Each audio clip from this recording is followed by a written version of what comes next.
আসসালামু আলাইকুম। আপনারা সবাই কেমন আছেন? আশা করি আপনারা সবাই খুব ভালো আছেন। আল্লাহর রহমতে আমিও খুব ভালো আছি। আমি আজকে আপনাদের সাথে শেয়ার করব মুড়িঘন্ট রেসিপি। মুড়িঘন্ট রেসিপিটি বানানোর জন্য আমার যে উপকরণগুলো লাগবে সেটা হলো, আমি এখানে 100 গ্রাম মুগ ডাল নিয়েছি, আমি এখানে একটা রুই মাছের মাথা নিয়েছি, আমি এখানে নিয়েছি এলাচ, দারচিনি, গোলমরিচ, রসুন বাটা, পেঁয়াজ কুচি, ধনিয়ার গুঁড়া, তারপরে হচ্ছে এখানে শুকনা মরিচের গুঁড়া, আর এখানে জিরা গুঁড়া। তারপরেও এই রেসিপিটি বানানোর জন্য আমাকে পর্যাপ্ত পরিমাণ তেল, হলুদ, লবণ দিতে হবে। এটা আমি যখন দিব সেটা তখন আমি আপনাদের সাথে শেয়ার করব। চলেন আমি এবার প্রথম ধাপটা শুরু করি। আমি এ পর্যায়ে মুগ ডালটা মিডিয়াম আঁচে রেখে আমি হালকা এটা ভেজে দিব। এ পর্যায়ে আমার ডালটা ভাজা শেষ। এবার আমি একটা বাটিতে ডালটা 15 মিনিট ভিজিয়ে রাখবো।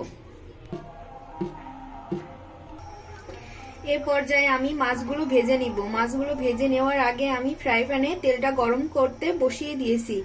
আমি মাছটা হলুদ, তারপরে শুকনা মরিচের গুঁড়া এবং লবণ দিয়ে আমি এটা আগে থেকে মাখিয়ে নিয়েছি।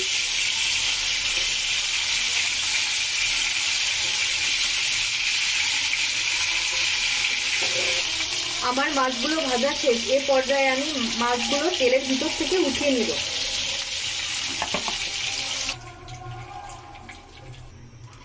আমি একই তেলের ভিতরে এবার আমি দিয়ে দিচ্ছি 2 টুকরা দারচিনি, 4-5টা এলাচ, 2টা তেজপাতা আর গোলমরিচের গুঁড়া। আমি এটা 10 সেকেন্ড মতো একটু হালকা ভেজে নিব। তারপর আমি এখানে অ্যাড করব পেঁয়াজ কুচি। পেঁয়াজটা ব্রাউন কালার হয়ে গেছে। আমি এ পর্যায়ে এখানে রসুন বাটা অ্যাড করব।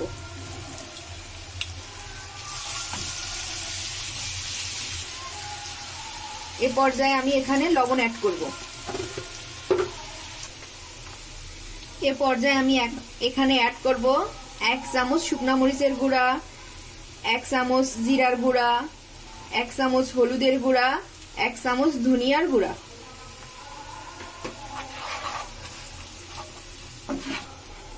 এ পর্যায়ে আমি মশলাগুলো একটু ভেজে একটু পানি দিয়ে কষিয়ে নিব। এক্ষেত্রে মশলার যে এক্সট্রা একটা গন্ধ আছে এটা চলে যাবে। এ পর্যায়ে আমার মশলাটা কষানো শেষ। এ পর্যায়ে আমি মাছের মাথাগুলো দিয়ে একটু নাড়াচাড়া করে নিব।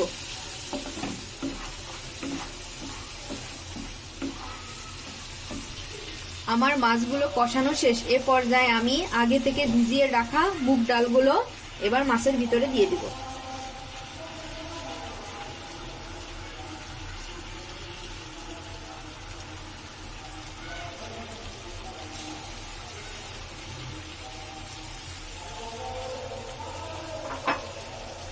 ডালগুলো দিয়ে আমি একটু 1-2 মিনিট নাড়াচাড়া করে নিব।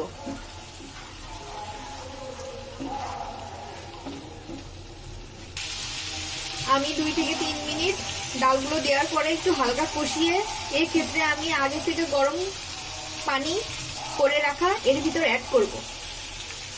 আপনারা মুসুরি ডালের ক্ষেত্রে যেরকম পানি অ্যাড করেন এই ক্ষেত্রে এই ডালের ক্ষেত্রে এর পানির পরিমাণটা আর একটু বেশি দিতে হবে, কারণ এই ডালটা সিদ্ধ হতে একটু সময় বেশি লাগে। এটা আপনারা বুঝে দিবেন। আমি এ পর্যায়ে ডালটা ঢেকে দিব সিদ্ধ হওয়ার জন্য।